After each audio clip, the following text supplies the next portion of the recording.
Senhor esteja convosco. Ele está no meio de nós. Proclamação do Evangelho de Jesus Cristo, segundo João. Glória a vós, Senhor. Depois que Jesus saciara os 5.000 homens, seus discípulos o viram andando sobre o mar.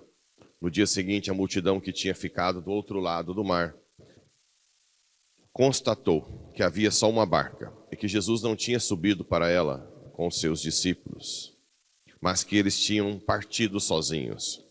Entretanto, tinham chegado outras barcas de Tiberíades, perto do lugar onde tinham comido o pão, depois de o Senhor ter dado graças. Quando a multidão viu que Jesus não estava ali, nem os seus discípulos subiram às barcas e foram à procura de Jesus em Cafarnaum. Quando o encontraram no outro lado do mar, perguntaram-lhe: Rabi, quando chegaste aqui? Jesus respondeu: em verdade, eu vos digo, estais me procurando, não porque vistes sinais, mas porque comestes pão e ficastes satisfeitos. Esforçai-vos, não pelo alimento que se perde, mas pelo alimento que permanece até a vida eterna, e que o Filho do Homem vos dará. Pois este é quem o Pai marcou com o seu selo. Então perguntaram: que devemos fazer para realizar as obras de Deus? Jesus respondeu: a obra de Deus é que acrediteis naquele que me enviou, naquele que ele enviou. Palavra da salvação. Glória a vós, Senhor. Muito bem, caríssimos irmãos e irmãs que nos acompanham pelas redes sociais e rádio ouvintes da Alvorecer. A primeira leitura de hoje em Atos dos Apóstolos fala de Estevão. Estevão foi um dos diáconos escolhidos para ajudar os bispos e padres lá, que não conseguiam dar assistência direita às viúvas. Por isso que não tem sentido, gente, a questão de cargo na igreja. Eu sei que o feminismo fica querendo ser padre, mulher ser padre, é um absurdo, é loucura. Primeiro porque o cargo da igreja não dá poder. Ser padre não me faz mais santo pelo fato de ser padre. Nem papa. Quem tem maior força no céu são os mais humildes que servem por amor e dão a vida, independente do cargo. Por exemplo, nós temos um Papa Santo dos primeiros séculos, chamado Sisto II, que inclusive seu túmulo está na catacumba de São Calixto. São Lourenço era diácono do Papa. Então mataram o Papa e depois foram atrás de São Lourenço querendo os bens da igreja. E ele entregou os pobres. E vocês sabem o que aconteceu com São Lourenço. Foi colocado na brasa. E ele disse: pode virar, porque desse lado já está bem assado. Ou seja, a grandiosidade de São Lourenço, apesar de Papa Sisto II ser Marte, o que São Lourenço fez foi extraordinariamente grande. Hoje, na igreja, o dia de Papa Sisto II é memória normal, não obrigatória. O dia de São Lourenço é memória obrigatória. A igreja dá uma honra maior, liturgicamente, a São Lourenço, que é diácono, do que a Sisto II, que é Papa. Assim como tantos outros santos, perpétua e felicidade, que são citadas todas as ordenações na ladainha, elas eram mãe e empregada, funcionária da patroa, que é perpétua. Felicidade era funcionária, duas mães, não tinham cargos nenhum de igreja. Por quê? Porque tinham, e hoje, tantos e tantos padres que são santos aí não são citados na ladainha, mas perpétua e felicidade, você deve ter ouvido ou não, quando canta a ladainha. Santa Perpétua e Felicidade. Eram mães. Só que elas eram mães, o pai de Perpétua levava a criança para ser amamentada, Felicidade teve o parto na prisão e mesmo assim entregaram os filhos para dar a vida pela igreja. Isso as fizeram grandiosíssimas no céu. É a capacidade que você tem de, no seu trabalho, por exemplo, se aqui na igreja Quem limpa a igreja, limpa com amor, que eu não tenho, terá um galardão muito maior no céu do que o padre. Se faz com amor, porque ama a Deus. Às vezes, vem para cá com dor de cabeça, diarreia, e limpa a igreja. Não, eu vou limpar a igreja, mesmo doente, porque eu amo o meu Pai, que está no céu. Eu sou grato a Ele. A pessoa da limpeza, no céu, vai ter mais... E se eu venho celebrar a missa, por maior que seja a missa, eu venho, ai meu Deus, missa de novo, não. A da limpeza vai ter um galardão. Se eu for para o céu, né? Se eu for para o céu, a da limpeza vai ter um galardão infinitamente maior do que o meu. Glória. Entenderam como é que funciona? Ou não? Então, é estupidez buscar cargos na igreja que não te levam a nada por si. Eu só vou me tornar santo se eu conseguir viver a santidade do sacerdócio. Senão, pode piorar para o meu lado, né? Então, Estevão era diácono. Só que ele era tão humilde, tão aberto ao Espírito, que ninguém conseguia argumentar com ele. Porque ele era o puro Espírito. A sabedoria verdadeira é um dom de Deus. A inteligência é um dom de Deus. A sabedoria faz você ver o mundo com os olhos de Deus e sentir o gosto nas coisas divinas. E a inteligência te faz capaz de ver a revelação de Deus na história. Como é que chama a revelação de Deus na história? Aprende isso. Mesmo que vocês não sejam teólogos. Economia, economia. Economia é a economia da revelação. É a revelação de Deus na história. E como é que chama o projeto de Deus dentro da Trindade antes de ser revelado? São Paulo falava muito. Mysterion. Então, quando a gente fala mistério na teologia, não é coisa que tem que ser escondida. Mistério é o projeto de salvação que está dentro da Trindade. E quando a Trindade revela esse projeto na história, chama economia. Então, o dom da inteligência te faz capaz de entender a economia da salvação. Ou seja, você vai entendendo, olha, Deus agiu assim por causa disso. O José, esses dias, estava contando da economia de salvação na vida dele. Ele foi ligando os pontos de tudo que Deus fez até chegar até aqui. Isso é um dom da inteligência. Ele teve muitas decepções na igreja, fortes. Poderia muito bem ter se afastado dela. Se decepcionou muito. Mas ao invés disso, ele ligou os fatos. Deus permitiu isso por causa disso. Mas Deus permitiu isso por causa disso. Deus fez isso por causa disso, para eu chegar até aqui. E às vezes ele fica rindo sozinho. Não é, Helder? Como que Deus é? Ao invés de ficar feridinho, com feridas graves, ele ressignificou a economia da salvação. Isso é um dom. É um dom. Por exemplo, você passa por uma humilhação, um problema financeiro, uma perda, e na hora você não entende e revolta, mas quando passa, Deus te ilumina, você fala, uau, se não fosse isso, eu não teria mudado de vida como eu mudei.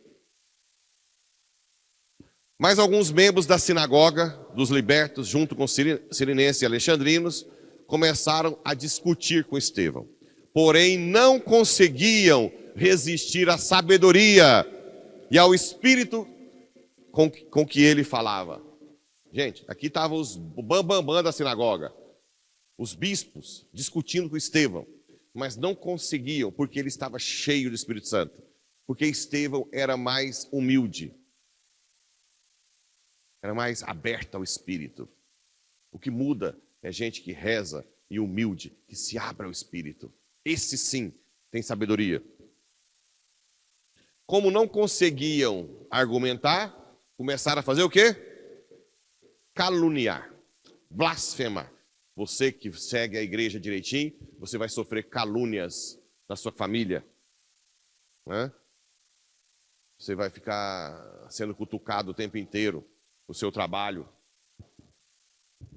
Eu lembro, quando eu comecei minha conversão, eu ia para o centro cirúrgico e o povo, vai Pablo, acabou o sexo mesmo? Ah, ria, né?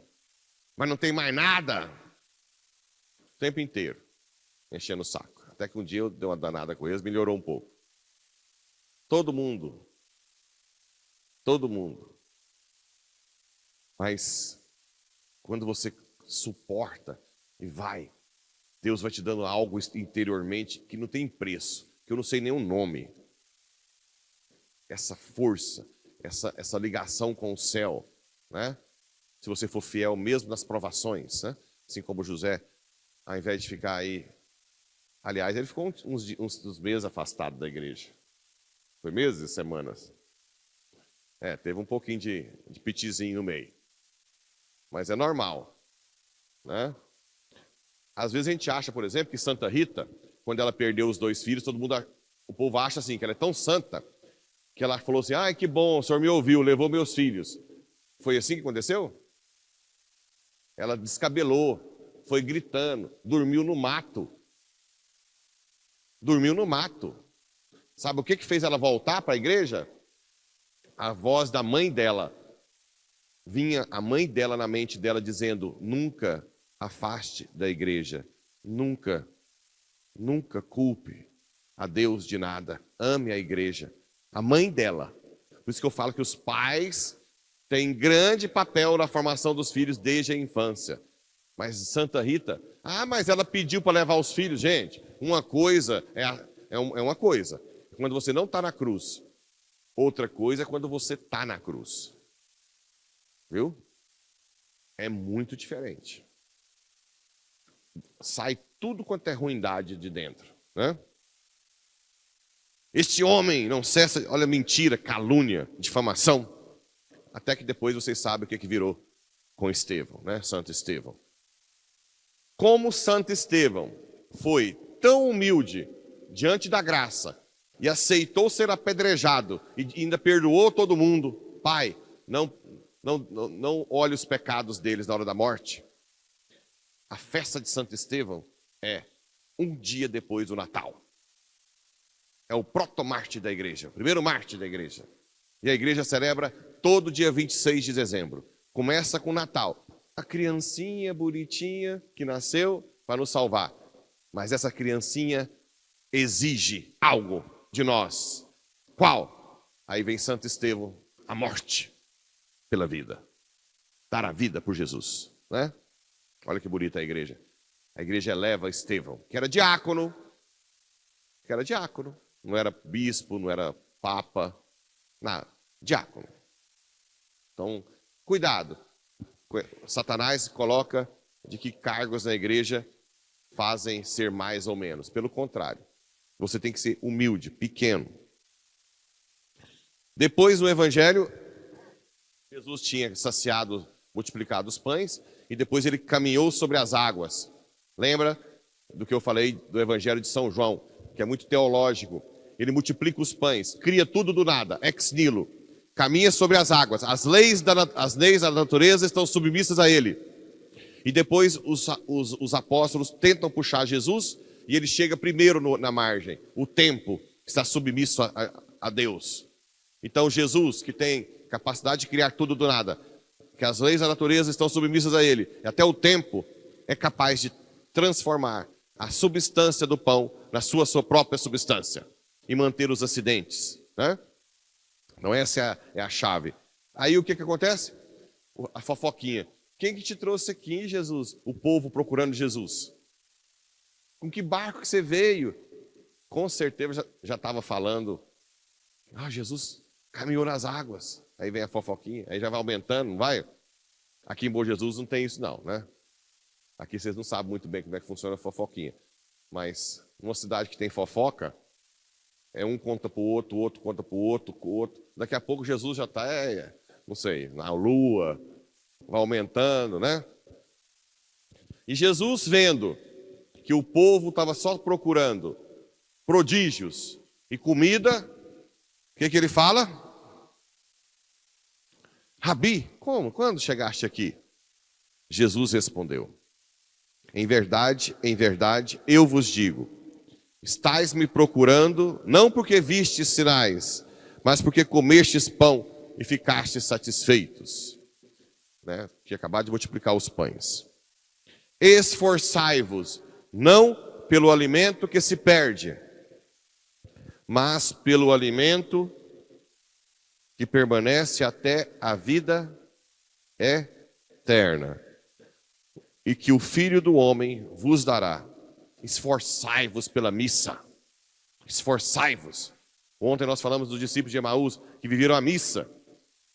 É a missa que muda a sua vida. A Eucaristia, a adoração, a missa, né? Venham, como, assim, eu sei que tem gente que não pode vir sempre, mas quando tiver um tempinho e tiver uma missa, venham. Quando vocês estiverem em Goiânia, vou dar uma dica. Em Goiânia tem uma paróquia chamada Sagrada Família. Ok? Já ouviram falar? Lá tem missa. O dia e noite, em madrugada. Então você pode ir, eu não sei direitinho os horários de dia. Mas acho que tem 7, 9, 3 da tarde, não tem? 6 da tarde. Tem 10 horas da noite. E adivinha que hora tem? 3 horas da manhã. Eu fiz um batismo em Goiânia, sexta-feira, no final do mestrado. E eles estavam lá combinando de ir à missa às 3 horas da manhã. Os padrinhos com os pais. Não, fica aí, padre. Vai lá para você concelebrar. Eu falei, não, obrigado por esse convite. Muito gostoso. Né? E cuidado, vai ter que vir 3 horas da manhã aqui, né? Para o Instituto Hesed. Vocês estão preparados? Dorme mais cedo. Se eu não acordar, vocês batem, gritam lá na casa. Para nós rezar aí em nome de Goiás. Né? Mas esforçai-vos pelas coisas do alto. As coisas que não vão ser tiradas. Larga de fazer esforço demais por esse mundo. Este mundo já era.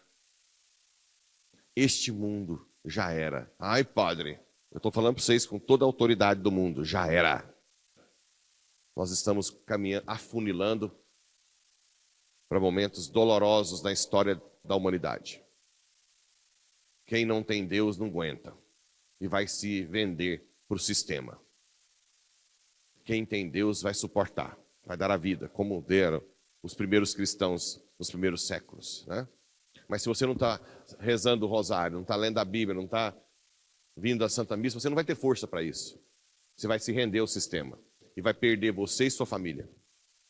Eu quero terminar com o testemunho de um pai lá em São Luís de Montes Belos, que é onde moram meus pais. Ele me parou no meio da rua.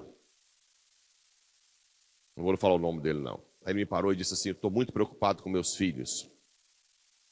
Aí eu disse, não, eu sei, porque realmente o mundo está muito difícil e seus filhos podem se perder para um lado, tudo, ou podem matá-lo. Não, é isso que eu estou falando para eles todos os dias. Se te colocarem na parede, não recuem, morram.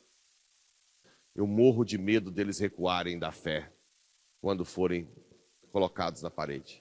Eu estou sem dormir por isso. Não me importo se eles morrerem. Inclusive, todos os dias eu falo para eles, se te colocarem na parede, aceita morrer.